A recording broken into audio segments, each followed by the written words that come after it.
मेरा नाम हर्षाली है। मेरी जिंदगी अपने माता पिता के साथ बहुत अच्छी रही थी। मेरी माँ ने मुझे बहुत प्यार से पाल पोस कर बड़ा किया था। हम 2 भाई बहन थे और सिर्फ मेरी माँ थी। मेरे बड़े भैया, उनका नाम आलोक था। मेरे बड़े भैया बहुत मेहनती थे। उनकी उम्र मुझसे 5 साल ज़्यादा थी। मुझसे मेरी माँ और मेरे भैया बहुत प्यार किया करते थे। मेरे पिता तो काफ़ी सालों पहले ही इस दुनिया से हमें छोड़कर चले गए थे। तभी से ही घर की सारी जिम्मेदारी मेरे भैया के कंधों पर आ गई थी। जिंदगी बहुत खुशहाल तरीके से गुजर रही थी, लेकिन फिर अचानक एक आंधी का ऐसा झोंका आया जिसने मेरी जिंदगी को पूरी तरह से बर्बाद करके रख दिया था। मुझे शर्म आती है ये बात बताते हुए भी आप लोगों को, क्योंकि हमारे कुछ रिश्ते ऐसे होते हैं जो हमें लोगों के सामने शर्मसार करने पर मजबूर कर देते हैं। अपनी ये कहानी बताते हुए मेरा दिल भी खून के आंसू रो रहा है। काश कि आज मैं जिंदा ही नहीं होती। मैं तो अपनी माँ के साथ ही मर गई होती तो आज मुझे ये दिन देखना न पड़ता, क्योंकि मेरे साथ कुछ ऐसा ही हुआ था। मेरे साथ गलत करने वाला कोई और नहीं, सिर्फ मेरे भैया थे। भाई बहन का रिश्ता तो पवित्र बंधन से बंधा हुआ रिश्ता होता है, लेकिन मेरे भैया ने मेरे उसी रिश्ते के मान को हमेशा हमेशा के लिए तोड़ दिया था। मैंने कहीं नहीं सुना कि किसी भाई ने अपनी बहन के साथ इतना भी गलत किया होगा जितना मेरे भैया ने मेरे साथ किया था। किसी भाई ने अपनी बहन के साथ ऐसी घटिया हरकत नहीं की होगी जैसी मेरे सगे और बड़े भैया ने मेरे साथ की थी। मुझे शर्म आती है अपने बड़े भैया को भाई कहते हुए। वो पहले मुझसे बहुत प्यार करते थे, मुझ पर अपनी जान न्योछावर करते थे, लेकिन फिर कुछ ऐसा हुआ कि उन्होंने तो मुझे कहीं मुंह दिखाने लायक ही नहीं छोड़ा था। आलोक भैया मेरे इकलौते भाई थे। मैं उनको अपना सब कुछ मानती थी, एक अच्छा दोस्त, अच्छा भाई, और वो मेरे पिता के समान भी थे। क्योंकि जब मेरे पिता की मौत हुई थी तो मैं काफ़ी छोटी थी और मेरी हर डिमांड को मेरे भैया ने ही पूरा किया था, इसलिए वो एक तरीके से मेरे पिता समान भी थे। भैया की उम्र लगभग 27 साल हो चुकी थी, लेकिन अभी तक उनकी शादी नहीं हुई थी। मेरी उम्र अभी 22 साल थी, लेकिन मेरी माँ मेरे लिए रिश्ते तलाश कर रही थी। भैया मुझसे काफ़ी बड़े थे, इसलिए पहले भैया की शादी होनी चाहिए थी, लेकिन भैया जब भी इस बारे में माँ से बात करते तो माँ उन्हें बुरी तरह डांट दिया करती थी और कहती थी कि पहले तुम्हारी जवान बहन बैठी हुई है, पहले उसके बारे में सोचो। तुम तो लड़के हो, तुम्हारी शादी तो कभी भी हो जाएगी, लेकिन भाइयों के लिए पहले बहन की जिम्मेदारी से फ्री होना ज़्यादा बेहतर होता है। उसके बाद ही वो अपने बारे में सोचे तो अच्छी बात है। हमेशा तुम भी अपने ही बारे में मत सोचा करो, तुम पर भी बहुत सारी जिम्मेदारियां हैं और अपनी जिम्मेदारियों को तुम्हें अच्छे तरीके से पूरा करना है। माँ की बात सुनकर भैया गुस्से में अपने कमरे में बंद हो जाते थे। इस बात पर हर दिन घर में झगड़ा होता रहता था और मैं खामोशी से ये सब हंगामा देखती रहती थी। मुझे भैया ठीक लगते थे क्योंकि उनकी काफ़ी उम्र हो चुकी थी। ये उनकी शादी की उम्र थी और उनके साथ के उनके जितने भी फ्रेंड्स थे उन सब की भी शादियां हो चुकी थी। धीरे धीरे भैया की उम्र बढ़ती चली जा रही थी और इसी तरह से भैया की उम्र 32 साल हो गई, लेकिन अभी तक वो शादी की खुशी नहीं देख सके थे। और मेरी उम्र भी अब 27 साल हो चुकी थी। मेरी ग्रेजुएशन कंप्लीट हो गई थी। मैं पढ़ लिख कर जॉब करना चाहती थी, लेकिन माँ ने मुझे मना कर दिया कि तुम्हें जॉब करने की ज़रूरत नहीं है, तुम्हारी सारी जिम्मेदारियाँ पूरी करने का हक तुम्हारे भैया का है, तो तुम्हें क्या सूझी है कि तुम जॉब करो। अब मैं तुम्हारे लिए अच्छा सा रिश्ता देखकर जल्दी ही तुम्हारी शादी कर दूंगी।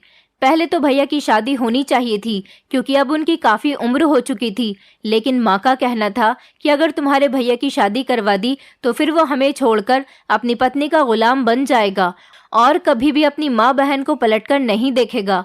तुम्हारे पिता जिंदा नहीं हैं, इस घर का खर्चा तुम्हारा भाई चलाता है और फिर मुझे तुम्हारी शादी भी तो करनी है। तुमसे पहले अगर तुम्हारे भैया की शादी करवा दी तो सारी जिंदगी तुम यहाँ पर कुंवारी ही बैठी रह जाओगी और हमेशा अपनी भाभी की नौकरानी बनकर रह जाओगी। मेरी माँ के दिल में ये डर बैठा हुआ था कि अगर भैया की शादी हो गई तो वो हमारे नहीं रहेंगे, हमेशा हमेशा के लिए अपनी पत्नी के हो जाएंगे और इस तरह से हम माँ बेटी बेसहारा हो जाएंगे। मेरी उम्र भी अब काफ़ी हो गई थी। मेरी पढ़ाई पूरी होने की जिद की वजह से माँ मेरा रिश्ता नहीं ले रही थी, लेकिन अब मेरी पढ़ाई कंप्लीट हो गई थी, इसीलिए मैंने भी उनको रिश्ता करने की परमिशन दे दी थी। मेरे कहने से पहले ही मेरी हर डिमांड पूरी हो जाया करती थी और यही वजह थी कि माँ मेरे लिए बहुत परेशान थी। वो इसी इंतज़ार में थी कि पहले मेरा रिश्ता होकर मेरी शादी हो जाए तो फिर भैया के हाथ पीले करेंगी। लेकिन अभी तो ना ही मेरा रिश्ता हो रहा था और ना ही भैया की ही शादी हो रही थी। मैं तो लड़की थी, अपनी फीलिंग्स को खुलकर किसी से नहीं कह सकती थी। लेकिन भैया तो हर दिन घर में झगड़ा करते रहते थे और उनके इस झगड़े को काफ़ी साल हो गए थे, मगर अभी तक उनकी कोई सुनवाई नहीं हुई थी। वो माँ से कहते थे कि हर्षाली के लिए कब तक मुझे भी बैठाकर रखोगी, मेरी शादी करवा दो। जब उसके भाग्य में होगा तो उसकी भी शादी हो जाएगी। और वैसे भी पहले उसकी पढ़ाई की वजह से आपने उसकी शादी नहीं होने दी और अब उसके अच्छे रिश्ते नहीं आ रहे, तो इसीलिए मेरी भी शादी को लेट हो रहा है। मगर माँ को तो ना ही भैया पर भरोसा था और ना ही आने वाली उनकी पत्नी पर, इसलिए माँ ने हर बार साफ इनकार कर दिया। और जब कभी भैया ज्यादा लड़ाई झगड़ा करते तो माँ हाथ में चाकू उठाकर अपनी कलाई पर रख देती थी ताकि भैया को इमोशनली ब्लैकमेल कर सके। फिर सारी बात वहीं पर ही खत्म हो जाती थी और भैया अपने कमरे में बंद हो जाते थे। माँ इस तरह से अपनी जीत समझती थी और उनको लगता था कि इस तरह उन्होंने अपनी बेटी के फ्यूचर को सेव कर लिया है। माँ बहुत ही मासूम थी और मेरे लिए वो कुछ भी कर सकती थी। उन्हें लगता था कि बहनों को उनके भाई तब तक समझते हैं जब तक उनकी पत्नियां नहीं होती। शादी होने के बाद वो अपनी पत्नियों के पल्लू से बंध जाते हैं। वो समझ ही नहीं सकी कि ये सब करके उन्होंने अपने बेटे को कितनी बड़ी मुश्किल में डाल दिया है। मेरी माँ मेरे लिए तरह तरह के रिश्ते देख रही थी, लेकिन पता नहीं मेरे भाग्य में क्या लिखा हुआ था। जब मुझे पढ़ाई करनी थी तब तो मेरे बहुत अच्छे रिश्ते आ रहे थे, लेकिन अब मेरे ज्यादा रिश्ते नहीं आ रहे थे। मेरी उम्र 27 साल थी और अब मेरे चेहरे से मेरी उम्र लगने लगी थी, क्योंकि मैंने पढ़ाई पर भी ज्यादा ध्यान दिया था। इस वजह से मेरे चेहरे पर मेरी उम्र की बढ़ोतरी दिखने लगी थी। इसी तरह ना ही अभी तक मेरी शादी हुई थी और ना ही मेरे भैया की जिद पूरी हुई थी। अब तो भैया ने शादी के बारे में बात करना घर में बिल्कुल ही बंद कर दिया था। लेकिन भैया की हरकतें कुछ अजीबो गरीब सी हो चुकी थीं। वो रातों को देर से घर आते थे, सुबह उठते तो उनकी आंखें लाल होती थीं और ना ही वो हम दोनों में से किसी से ढंग से बात करते थे और अब अपने महीने की सैलरी भी कम देने लगे थे। पता नहीं वो अपने पैसे कहाँ उड़ा रहे थे। मेरी माँ को उनकी इस हरकत से बहुत शिकायत रहती थी। भैया का अंदाज जब मुझे ज्यादा ही अजीब लगा तो मैंने माँ से कहा कि ये भैया को क्या हो गया है माँ। तो माँ कहने लगी कि ज्यादा ध्यान देने की जरूरत नहीं है अपने भैया पर। ये सब करके तुम्हारा भैया मुझसे जीतना चाहता है, वो बस जिद करके अपनी शादी करवाना चाहता है। लेकिन मैं भी तुम दोनों की माँ हूँ, इतनी आसानी से उसके ड्रामों में नहीं आऊंगी। जब तक तुम्हारी शादी नहीं होती उसका नंबर नहीं आएगा। माँ तो अभी भी अपनी जिद पर कायम थी। ऐसा करके वो भैया के साथ नाइंसाफी कर रही थी, क्योंकि धीरे धीरे उनकी शादी की उम्र निकलती जा रही थी। शादी की भी एक उम्र होती है जब इंसान की शादी करने की ख्वाहिश होती है, लेकिन वो उम्र तो भैया के हाथ से छूटी चली जा रही थी। जबकि मुझे लग रहा था कि भैया के साथ कुछ और ही मैटर है, लेकिन मुझ में हिम्मत नहीं थी कि मैं भैया से इस बारे में कोई सवाल करती। मुझे तो भैया के गुस्से से भी बहुत डर लगता था। वो अब बहुत सख्त बिहेवियर से बात करने लगे थे और कभी कभी तो नफरत से मुंह फेर लेते थे। मैं भगवान से यही प्रार्थना करती थी कि हम दोनों बहन भाइयों की किस्मत बदल जाए और हमारी जिंदगी में खुशियां आ जाएं। और फिर एक दिन मेरी ये प्रार्थना भी पूरी हो गई। मेरे लिए किसी अच्छी फैमिली से रिश्ता आ गया था। लड़की की उम्र ज्यादा नहीं थी, वो मेरी ही उम्र का था, लेकिन खाते पीते और अच्छे लोग थे, इसलिए मेरी माँ को कोई एतराज नहीं हुआ था। लड़का भी काफी पढ़ा लिखा था और अच्छी नौकरी करता था, इसीलिए मेरा रिश्ता वहां पर पक्का हो गया था। मुझे बहुत खुशी हुई थी कि अब मेरा रिश्ता हो गया है तो मेरे भैया का भी जल्दी ही रिश्ता हो जाएगा। माँ ने अभी तक भैया की शादी ना करके उनकी कमाई से बहुत सारा पैसा जोड़ लिया था और फिर देखते ही देखते मेरी शादी भी हो गई थी और मैं विदा होकर अपनी ससुराल पहुंच गई थी। मेरा पति बहुत ही अच्छा इंसान था। उसने खुशी खुशी मुझे अपने जिंदगी में शामिल किया था और काफी हद तक मेरी जिंदगी में ढेर सारी खुशियां आ गई थी। मेरी ससुराल का घर भी बहुत अच्छा था। जब मैं जिंदगी में आगे बढ़ी तो मुझे यही फिक्र सताने लगी कि अब मुझे अपने भैया की शादी के लिए हाथ पैर मारने पड़ेंगे। मुझे अपने भैया की शादी के लिए माँ से जिद करनी होगी, क्योंकि अब माँ की मर्जी के मुताबिक भैया की शादी का समय आ गया है। मैंने अपने ससुराल के कुछ लोगों और अपने आस पड़ोस के लोगों से कह दिया था कि मेरे भैया के लिए कोई अच्छी सी लड़की का रिश्ता बताएं, क्योंकि अब मैं भी उनके लिए रिश्ता तलाश करना चाहती थी और खुद ही अपनी पसंद से अपने भैया की शादी करवाना चाहती थी। मैं चाहती थी कि अगर कोई मुझे रिश्ता बताए तो मैं लड़की को खुद देखने जाऊंगी और अपनी मर्जी से ही रिश्ता पक्का करूंगी, क्योंकि मेरी चाहत थी कि मेरी भाभी बहुत खूबसूरत हो और बहुत संस्कारी भी हूँ। लेकिन जैसा मैंने सोचा था ऐसा नहीं हो पाया था, क्योंकि किस्मत ने मुझे मौका ही नहीं दिया। ससुराल में मेरी नंद की शादी आ गई थी और मैं वहां पर बिजी हो गई, और इन्हीं दिनों मेरी माँ की भी तबीयत खराब हो गई थी। वो बहुत बीमार हो गई थी। मैं अपनी माँ की सेवा करने के लिए उनके घर पर ही रह रही थी। मेरा ध्यान भैया के रिश्ते की तरफ से पूरी तरह से हट गया था, क्योंकि माँ कुछ ज्यादा ही बीमार थी और हम लोग उनके लिए बहुत परेशान थे। माँ का बहुत इलाज चला, लेकिन उसके बावजूद भी वो नहीं बच सकी। हमें इस दुनिया से छोड़कर चली गई थी। हमारी तो दुनिया ही उजड़कर रह गई थी। अब हम दोनों भाई बहन के सर से माँ और पिता दोनों का ही हाथ उठ चुका था। मुझे तो यकीन ही नहीं आया था कि माँ अचानक ही इस दुनिया से चली गई है। इतनी ज्यादा तबीयत खराब तो उनकी पहले कभी नहीं हुई। हालांकि उनकी तबीयत हमेशा ही खराब रहती थी, पर वो हर बार ठीक हो जाया करती थी। इस बार उनकी तबीयत इतनी खराब हो गई कि वो इस दुनिया को ही छोड़कर चली गई। भैया काम पर गए हुए थे। मैंने उन्हें फोन करके घर बुलाया था, क्योंकि माँ की सेवा करने के लिए मैं अपने मायके में रह रही थी, और इसीलिए भैया को माँ की ज्यादा फिक्र नहीं हो रही थी। वो फौरन ही घर पर आ गए। फिर माँ का अंतिम संस्कार शुरू हुआ। सारे घर में सन्नाटा छा गया था और जगह जगह से मुझे अपनी माँ की आवाजें सुनाई दे रही थी। अपनी माँ की मौत पर मैं बहुत रोई थी, क्योंकि माँ मुझे बहुत प्यार करती थी। उन्होंने हम दोनों भाई बहन को माँ और पिता दोनों का ही प्यार दिया था। धीरे धीरे घर खाली हो गया था। सब लोग वापस चले गए थे। अब घर में मैं और सिर्फ मेरे भैया ही बच गए थे। माँ की मौत पर भी भैया बिल्कुल खामोश थे। ना ही मैंने उन्हें रोते हुए देखा था और ना ही वो किसी से बात कर रहे थे। वो बिल्कुल खामोश हो चुके थे। ऐसा लग रहा था जैसे वो अंदर से टूट चुके हैं। सबके जाने के बाद जब मैंने भैया से बात करनी चाही, तब भी वो पूरी तरह से खामोश थे। अंकित चाहते थे कि मैं वापस अपनी ससुराल चलूं, क्योंकि पहले तो मेरे पास माँ की सेवा करने का बहाना था। अब तो माँ भी इस दुनिया में नहीं रही थी, तो फिर मेरा यहाँ पर रहने का कोई फायदा नहीं था। लेकिन मुझे अपने भैया की बहुत फिक्र सता रही थी। मैं उन्हें अकेला छोड़कर नहीं जा सकती थी। इसीलिए मैंने अपने पति से कहा कि मैं कुछ दिन और भैया के साथ भी रहना चाहती हूँ। अब मैं कुछ दिनों बाद ही घर पर आऊंगी।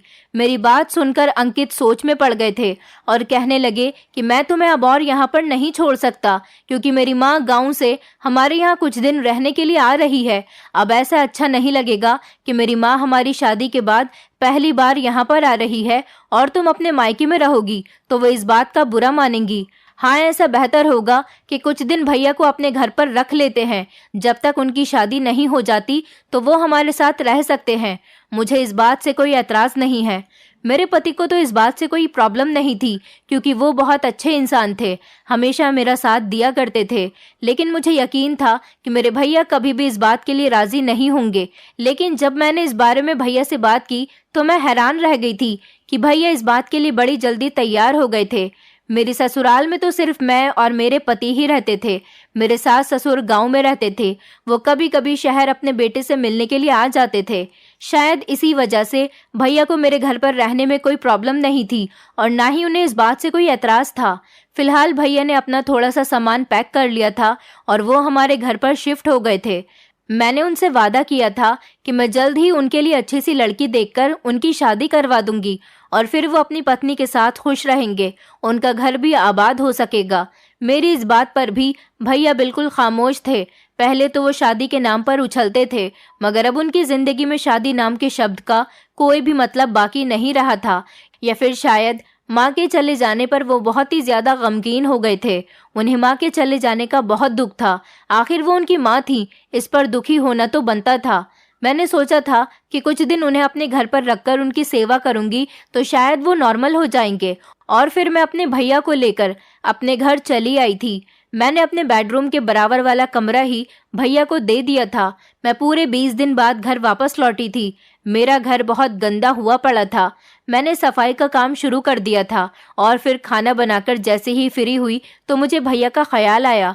मैं भैया को बुलाने के लिए उनके कमरे में चली गई थी तो मैंने देखा कि वो लेटे हुए थे। मैं जाकर उनके पास बैठ गई। भैया ने अचानक ही मेरा हाथ पकड़ लिया और कहने लगे, हर्षाली, माँ ने मेरे साथ बहुत बुरा किया है। उन्होंने तुम्हारी शादी तो अपने सामने करवा दी, लेकिन वो मेरी शादी करवाए बिना ही इस दुनिया से चली गईं। मैंने अपनी सारी जिंदगी बस यही सोचकर मेहनत करते करते गुजार दी कि एक न एक दिन मेरी जिंदगी में भी खुशियां आ जाएंगी, मेरा भी परिवार होगा। लेकिन अब तो माँ भी इस दुनिया में नहीं रही, मैं तो बिल्कुल अकेला पड़ चुका हूँ। भैया का ये अंदाज बहुत ही अजीब था। उनकी नजरें मेरे शरीर पर जमी हुई थी। मुझे ऐसा लग रहा था जैसे वो मुझे बहुत गौर से देख रहे हैं। मैंने आज पहली बार भैया की ऐसी नजरों को महसूस किया था, इसलिए मैं थोड़ा घबरा गई थी। मैंने भैया से खाने के लिए कहा तो उन्होंने कहा कि मुझे अभी भूख नहीं है। मैं फिर भी भैया को जबरदस्ती उठाकर डाइनिंग टेबल तक ले गई। मैं समझ रही थी कि उन्हें माँ की याद आ रही है। भैया ने 2-4 निवाले ही लिए होंगे, उसके बाद वो खामोशी से बैठे रहे। उनकी नजरें मुझ पर और मेरे पति पर जमी हुई थी। ना जाने वो हम दोनों में क्या नोटिस कर रहे थे। मेरे पति खाने के दौरान सारे दिन के गुजारे हुए वक्त के बारे में बात करते थे। उनका ध्यान भैया की तरफ बिल्कुल भी नहीं था, लेकिन बार बार मेरा ध्यान तो भैया पर ही लगा हुआ था। मुझे ऐसा लग रहा था कि वो मेरे घर में आकर सुकून से नहीं है, इसलिए तो मैं खुद माँ के घर रहना चाहती थी। लेकिन मेरे पति की वजह से मुझे वापस आना पड़ा था। फिर उनको भी काफी दिनों से खाने की परेशानी हो रही थी। अब वो हर रोज तो मार्केट से लेकर खाना नहीं खा सकते थे। घर में भी उनके लिए खाना पकाने वाला कोई नहीं था, इसलिए मुझे उनके कहने पर यहाँ आना पड़ गया। मैं सोच रही थी कि अब मुझे जल्दी से जल्दी भैया की शादी के लिए कुछ करना ही चाहिए, और अभी भी मैं यही सोच रही थी। रात हुई तो भैया अपने कमरे में चले गए थे और मेरे पति भी सोने के लिए अपने कमरे में आकर लेट गए थे। मेरे पति ने जब मुझे गुमसुम देखा तो पूछने लगे कि तुम्हें क्या परेशानी है हर्षाली, तुम मुझे बहुत परेशान लग रही हो, क्या तुम्हें अपनी माँ की याद आ रही है? मैंने अपने पति से कहा कि माँ को तो जाना था, वो चली गई हैं, लेकिन अब मुझे भैया की फिक्र लगी हुई है। उनकी उम्र काफी ज्यादा हो गई है, अब उनकी शादी हो जानी चाहिए, और अब वैसे भी वो अकेले हो गए हैं, उन्हें किसी के साथ की जरूरत है। मैं उनको इस तरह से परेशान नहीं देख सकती। मेरी बात सुनकर मेरे पति कहने लगे कि मेरे ऑफिस में 2 लड़कियां हैं जिन्होंने अपने घर की जिम्मेदारियां पूरी करने की खातिर अभी तक शादी नहीं की है। तुम कहो तो मैं उनसे बात करके देखता हूँ। लड़कियां देखने में काफी अच्छी हैं, तुम्हें और तुम्हारे भाई को लड़कियां देखते ही पसंद आ जाएंगी। ये सुनकर मुझे बहुत खुशी हुई थी और मैंने अपने पति से कहा था कि ठीक है, मैं एक बार लड़कियों को देख लूं, फिर उनसे रिश्ते की बात कर लेंगे। मैं खुद ही लड़कियों को देखूंगी। अपने पति से बात करके मेरा दिल थोड़ा हल्का हो गया था, मुझे सुकून मिल गया था। इसी तरह से 2 दिन गुजर गए थे और फिर मेरे पति ने एक ऐसी खबर सुनाई जिसे सुनकर मैं परेशान हो गई थी। उन्होंने कहा कि मेरी माँ 2-3 दिन के लिए नहीं बल्कि पूरे 1 महीने के लिए आ रही हैं, या फिर उससे ज्यादा कभी समय लग सकता है। वो अभी कुछ दिन हमारे साथ रहना चाहती हैं। वो गांव से आ रही हैं। उनकी बात ने तो मुझे परेशान कर दिया था। उनके आने से मुझे कोई प्रॉब्लम नहीं थी, लेकिन अब मेरे साथ घर में मेरे भैया भी रहते थे और मुझे डर था कि कहीं मेरे सास को इस बात पर कोई एतराज न हो, क्योंकि ये बात मेरी सास को अभी तक पता नहीं थी। लेकिन ऐसा ही हुआ, मेरी सास आ गई थी और उनको हमारे यहाँ रहते हुए 2 दिन गुजर गए थे। एक दिन नाश्ते के टाइम पर उन्होंने ऐसी बात कही जिसे सुनकर मेरे पैरों तले से जमीन निकल गई थी। वो मुझसे कहने लगी कि आधी रात को तुम्हारा भाई तुम्हारे कमरे में क्या करने के लिए आता है। मैंने चौंक कर अपनी सास को देखा और कहा कि आपको कोई गलत फहमी हुई है माँ जी, मेरे और मेरे पति के कमरे में मेरे भैया क्यों आएंगे, और वो भी आधी रात के समय। मेरे पति भी मेरे साथ ही बैठे हुए थे। वो भी अपनी माँ की बात पर उन्हें हैरानी से देखने लगे।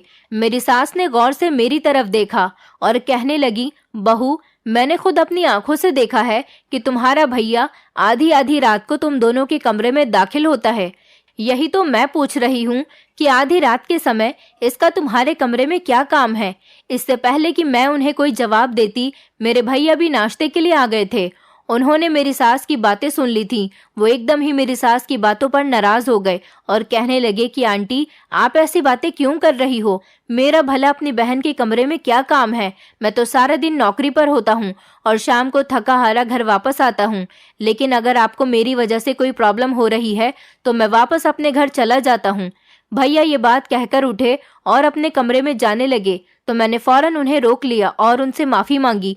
कहा कि माँ जी को कोई गलत फहमी हो गई है, आप बैठकर आराम से नाश्ता करो, ऐसी कोई बात नहीं है। मेरे पति ने भी भैया को रोका तो वो बैठकर नाश्ता करने लग गए, जबकि मेरे सास के चेहरे का रंग जरूर उतर गया था। कुछ देर बाद मेरे भैया काम पर चले गए और मेरे पति भी घर से ऑफिस जाने के लिए निकल गए थे। मेरी सास मेरे पास आई और कहने लगी कि बहू, मुझे कोई गलतफहमी नहीं हुई है, तुम्हारा भाई सच में कुछ गलत कर रहा है, वो ठीक नहीं है। मैंने गुस्से में अपनी सास से कहा कि आप यहाँ पर कुछ दिनों की मेहमान हो तो बेहतर यही होगा कि हमारे घर के मामलात में दखल अंदाजी मत करो, और खासकर मेरे भैया के बारे में तो कुछ भी कहने की कोई ज़रूरत नहीं है। मेरी बात सुनकर मेरी सास को बहुत गुस्सा आ गया था और वो कहने लगी कि एक न एक दिन तुम्हें अपने भाई के इस व्यवहार पर पछताना ही पड़ेगा, फिर तुम्हें एहसास होगा कि मैं सही कह रही थी। ये कहकर वो वापस अपने कमरे में चली गई थी और मैं उनकी बात पर परेशान हो गई थी। न जाने वो क्या कह रही थी और क्या कहना चाहती थी। मुझे तो उनकी कोई बात समझ नहीं आई थी। फिलहाल तो मुझे ऐसा ही लगा जैसे वो मुझे धमकी देकर गई हैं। शाम को जब मैंने अंकित को ये बात बताई तो वो कहने लगे कि तुम परेशान मत हो, गर्मी की वजह से माँ कभी कभी अपने कमरे का दरवाजा खुला हुआ छोड़ देती हैं। अब हम अपना कमरा लॉक करके सोया करेंगे। अंकित की इस बात ने मेरा दिल बहुत दुखाया था। मैंने अंकित से कह दिया था कि आपको भी मेरे भैया पर शक हो रहा है जो आप लोग कमरा लॉक करने की बात कर रहे हो। वो कहने लगे कि ऐसी कोई बात नहीं है, बस जब तक माँ यहाँ पर है हमें ख्याल रखना चाहिए। मैं नहीं चाहता कि वो यहाँ से नाराज होकर जाएं। वैसे भी वो यहाँ कभी कभी आती हैं। और उसके बाद मेरे पति ने कमरे का दरवाज़ा बंद करके सोना शुरू कर दिया था। ऐसे ही कुछ दिन सुकून से गुजर गए थे। फिर मेरी सास ने एक नया हंगामा क्रिएट कर दिया था। वो कहने लगी कि तुम्हारा भैया तुम्हें नशे की दवाई देता है, पता नहीं वो तुमसे किस बात की दुश्मनी निकाल रहा है या फिर वो तुमसे कुछ चाहता है, लेकिन तुम लोगों को तो मेरी किसी बात पर यकीन ही नहीं आ रहा। मैं और अंकित दोनों ही मेरे सास के कमरे में बैठे हुए थे। उनकी बात सुनकर मेरा गुस्से से खून खौल रहा था। उन्होंने मेरे लिए एक नई प्रॉब्लम खड़ी कर दी थी। मैंने अपने पति की तरफ देखा तो वो अपनी माँ से पूछने लगे कि आखिर आप ऐसा क्यों कह रही हो। हर्षाली का भाई तो एक बहुत अच्छा इंसान है, हम लोग उसके लिए लड़की ढूंढ रहे हैं ताकि उसकी जल्द से जल्द शादी करा सकें, उसके बाद वो अपनी पत्नी के साथ खुश रहेगा। मेरी सास कहने लगी, मुझे तुम लोगों की नीयत पर शक नहीं है, लेकिन हर्षाली के भाई के तौर तरीके कुछ ठीक नहीं है। पहले वो आधी आधी रात को तुम दोनों के कमरे में जाता था और कल रात तो मैंने उसे खुद तुम लोगों के दूध में दवाई मिलाते हुए देखा था। वो कुछ सफेद रंग का पाउडर था। मुझे तो पक्का यकीन है कि वो जरूर तुम्हें नशे की दवाई देता है। अपनी माँ की बात सुनकर मेरे पति ने अजीब सी नजरों से मुझे देखा था और कहने लगे कि तुम्हारा भाई ये क्या करता रहता है। मेरी माँ इतना सब कुछ झूठ तो नहीं कह सकती, जरूर कोई ना कोई बात होगी। मेरे पति को अचानक मेरी सास की बातों पर यकीन आ गया था। मैंने अपने पति से कहा कि आप होश में तो हो, अगर उन्होंने हमें नशे की दवाई दी होती तो हम दोनों होश में कैसे बैठे होते। जरूर माँ जी को कोई गलत फहमी हुई होगी। मगर मेरी सास कहने लगी, बहू मैं बूढ़ी जरूर हो गई हूँ, लेकिन इतनी पागल भी नहीं हूँ कि अपनी आंखों के सामने ये सब देखकर भी अनदेखा कर सकूं। तुम लोगों को सावधानी बरतनी चाहिए, ऐसा न हो कि किसी दिन अपनी किस्मत को रोते रहो। मुझे तो लगता है कि तुम्हारे भाई के साथ कोई परेशानी है। मेरी सास की बात सुनकर मेरे पति भी एकदम गुस्से से उठे और मेरे भैया के कमरे की तरफ बढ़ गए। वो मेरे भैया के सामने जाकर खड़े हो गए और कहने लगे कि तुमने रात को हमारे दूध में कौन सी दवाई मिलाई थी। मेरे पति की बात सुनकर मेरे भैया चौंक गए थे और परेशान होकर उनको देखने लगे और कहने लगे कि आपके दूध में मैं क्यों कुछ मिलाऊंगा और आप कौन सी दवाई की बात कर रहे हो, आपको शायद कोई गलतफहमी हो गई है। मेरे पति गुस्से में कहने लगे कि मेरी माँ ने मुझे इस बारे में बताया है और उन्होंने तुम्हें खुद अपनी आंखों से यह हरकत करते हुए देखा है, और पहले तुम चोरी चुपके हमारे कमरे में भी आया करते थे और अब हमारे दूध में भी कुछ मिलाकर हमें दे रहे हो। हम तो तुम्हारा भला सोच रहे हैं। हमने तुम्हें अपने घर में रहने के लिए जगह दी, हम तुम्हें यहाँ पर लेकर आए और तुम हमारे ही दुश्मन बन रहे हो। मेरे भैया ने गुस्से से मेरी तरफ देखा और कहने लगे कि मैं अभी और इसी वक्त अपने घर को जा रहा हूँ। आइंदा मुझे अपना भैया मत कहना, मैं कभी इस घर में अब नहीं रहूंगा। मैंने सारी जिंदगी तुम्हारी खुशी की खातिर अपनी खुशियों को कुर्बान किया और देख लो आज तुम्हारा पति मुझे कैसी कैसी बातें सुना रहा है। ये चाहता ही नहीं है कि मैं इस घर में रहूं, इसलिए मुझे निकालने के लिए ये दोनों माँ बेटे इस तरह की बातें कर रहे हैं। भैया ने गुस्से में अपना सामान पैक करना शुरू कर दिया तो मैंने उन्हें रोकने की बहुत कोशिश की, मगर अंकित कहने लगे कि अपने भाई को जाने दो, अब इसका यहाँ पर रहना ठीक नहीं होगा। मुझे अंकित से इस बिहेवियर की उम्मीद बिल्कुल भी नहीं थी, बल्कि मैंने तो कभी सोचा भी नहीं था कि वो अपनी माँ की इस तरह की बेतुकी बातों में आ जाएंगे जिनका कोई मतलब ही नहीं बनता था। भला कोई भाई अपनी बहन के साथ कभी कुछ गलत कैसे कर सकता है। इसीलिए मैंने गुस्से में आकर अपने पति से कह दिया कि अगर मेरे भैया यहाँ नहीं रह सकते तो मैं भी यहाँ पर नहीं रहूंगी। अगर आप मेरे भैया पर भरोसा नहीं कर सकते तो मैं आप पर कैसे भरोसा कर लूं। मेरे पति गुस्से में कहने लगे कि ठीक है, फिर तुम भी अपने भैया के साथ मेरे घर से निकल जाओ। तुम्हें तो नजर ही नहीं आ रहा है कि तुम्हारा भैया तुम्हारे साथ क्या कर रहा है। अपने पति की बात पर मेरी आंखों में आंसू आ गए थे। मुझे उनसे ऐसी उम्मीद नहीं थी। मैंने अपने भैया से कहा कि मैं भी आपके साथ चल रही हूँ, और फिर मैंने अपना थोड़ा सा सामान पैक कर लिया था। मैं अपने भैया के साथ अपने मायके आ गई थी। मैं अंकित से बहुत प्यार करती थी, लेकिन मुझे ऐसी उम्मीद बिल्कुल भी नहीं थी कि वो मेरे साथ ऐसा बिहेवियर करेंगे। उन्होंने तो मुझे रोकने की बिल्कुल भी कोशिश नहीं की। अपनी माँ की बातों में आकर वो न सिर्फ मेरे भैया पर इल्जाम लगाएंगे, बल्कि उनको भी बेइज्जत करके अपने घर से निकाल देंगे। मैंने भैया को भरोसा दिलाया कि मैं आपकी खुद शादी करवाऊंगी और जल्द से जल्द करवाऊंगी, और आप एक अच्छी जिंदगी गुजार सकोगे। मैं सारा दिन घर के कामकाज करती रहती थी और शाम को लड़कियां देखने के लिए घर से निकल जाती थी, लेकिन अभी तक मेरे भैया के लिए कोई परफेक्ट रिश्ता मुझे नहीं मिल रहा था। फिर फाइनली काफी दिनों के बाद मुझे एक लड़की पसंद आ गई थी। वो बहुत ही अच्छे परिवार से थी और बहुत खूबसूरत थी। मुझे तो लड़की देखते ही पसंद आ गई थी और मैंने उसको अपनी भाभी बनाने के बारे में सोच लिया था। मैंने घर आकर जब इस बारे में भैया को बताया तो उन्होंने साफ इनकार कर दिया था, पर ऐसी बात कह दी थी कि जिसे सुनकर मेरे होश उड़ गए थे। वो कहने लगे कि मैं अब शादी नहीं करना चाहता। मैंने गुस्से में भैया से कह दिया था कि आप ऐसा क्यों कर रहे हो। मैंने आपके लिए दिन रात एक करके लड़की तलाश की है और आपकी खातिर मैंने अपना घर तक छोड़ दिया है ताकि आप खुश रह सको, आपका घर बस सके, आपका साथ देने वाला कोई हो। आप शादी नहीं करोगे तो सारी जिंदगी अकेले कैसे गुजारोगे। भैया मुस्कुराकर कहने लगे, मैं अकेला तो नहीं हूँ, अब तुम भी तो इस घर में मेरे साथ रहती हो। हम दोनों मिलकर सारी जिंदगी इसी तरह से गुजार सकते हैं। भैया की बात मेरे सर के ऊपर से होकर गुजर गई थी। मैंने कहा कि जब लड़की मिल रही है तो फिर क्या परेशानी है। भैया कहने लगे कि मैं जिस लड़की से मोहब्बत करता था उसकी शादी अब हो चुकी है। मैंने माँ से उसके बारे में कई बार कहा था कि मेरा रिश्ता करवा दो, लेकिन इस बारे में माँ कभी नहीं मानी थी और उस लड़की के घर वालों ने उसका कहीं और रिश्ता पक्का कर दिया था। उस दिन के बाद मैंने कभी दोबारा शादी की बात ही नहीं की। मैं उस लड़की से बहुत प्यार करता था और वो भी मुझसे बहुत प्यार करती थी। मैंने उससे वादा किया था कि मैं उससे शादी जरूर करूंगा, पर मैं अपनी माँ से उसके बारे में बताकर थक गया था। पर माँ ने कभी मेरी शादी के बारे में सोचा ही नहीं और ना ही कभी तुमसे कहा कि मेरे लिए लड़की तलाश करो। ये तो तुम थी जो मेरी शादी के लिए लड़की ढूंढने में लगी हुई हो, लेकिन मुझे तो शादी ही नहीं करनी है क्योंकि मेरी मोहब्बत अब किसी और की हो चुकी है। मैं उसके सिवा किसी और के बारे में सोच भी नहीं सकता। भैया की बात सुनकर मैंने हैरत से उनसे पूछा कि इस बारे में आपने मुझे पहले क्यों नहीं बताया। मुझे तो लगा था कि बस कुछ दिनों की बात है, इसलिए मैं आपको अपने ससुराल ले गई थी। मेरी बात पर मेरे भैया ने ऐसी बात कही कि जिसे सुनकर मेरे पैरों तले से जमीन निकल गई थी और मुझे अपने कानों पर विश्वास नहीं हो रहा था कि मैं अपने भैया के मुंह से ये कैसी बातें सुन रही हूँ। वो कहने लगे कि मैं तुम्हारे घर पर इसीलिए गया था ताकि मैं तुम्हें बता सकूं कि जब मनपसंद चीज हाथ से छिन जाती है तो कैसा महसूस होता है। बस ऐसी ही तकलीफ मुझे भी हुई थी। तुम्हारी खातिर माँ ने मेरी शादी नहीं की। पहले तो तुमने जब पढ़ाई की जिद लगा ली थी और उसके बाद तुम्हारे लिए रिश्ता नहीं मिल रहा था।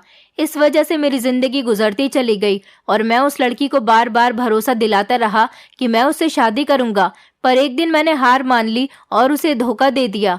मैं उसकी नजरों में धोखेबाज बन गया। उसकी शादी उसके घर वालों ने कहीं और करवा दी। मैं अपनी मोहब्बत से हाथ धो बैठा था।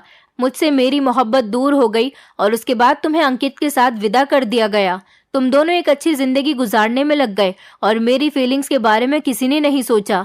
माँ इस दुनिया से चली गई तो मैं बिल्कुल अकेला रह गया। तुमने मेरी जिम्मेदारी सिर्फ इतनी ही वक्त तक निभाने की बात की थी जब तक मैं शादी नहीं कर लेता।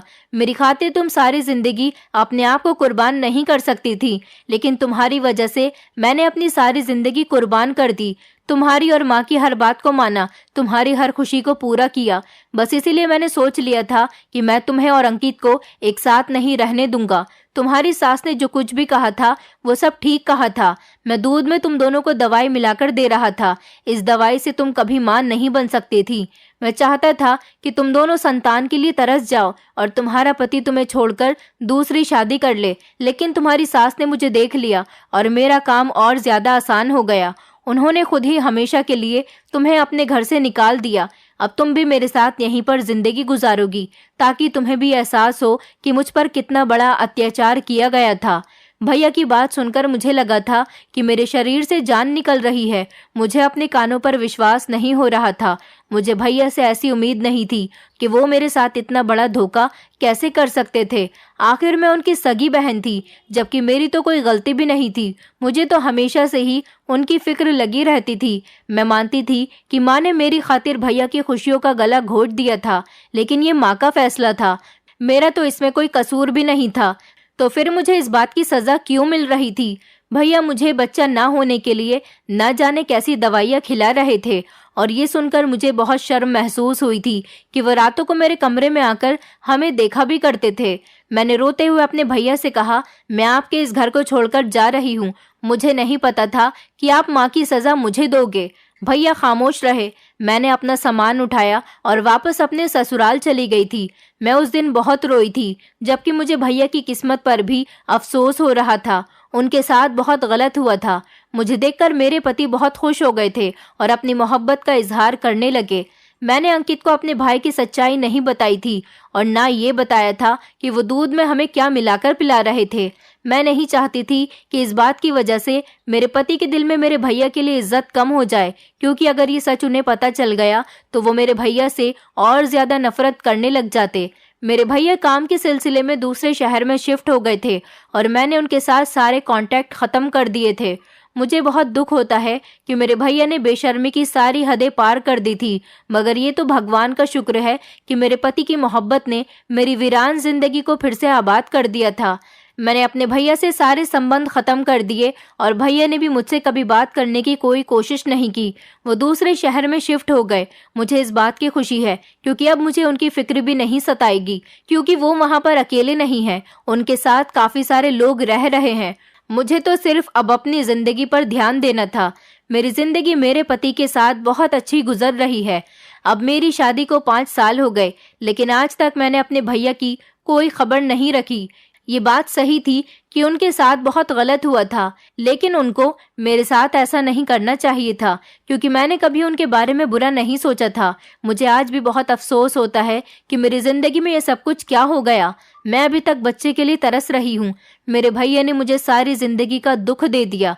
मैं उन्हें कभी माफ नहीं करूंगी, लेकिन मेरे पति ने कभी मुझसे इस बात की कोई शिकायत नहीं की, क्योंकि उनको यही लगता है कि ये तो भगवान की देन है। जब भगवान हमें माता पिता बनाएगा तब हम बन जाएंगे। भगवान कभी किसी को निराश नहीं करता।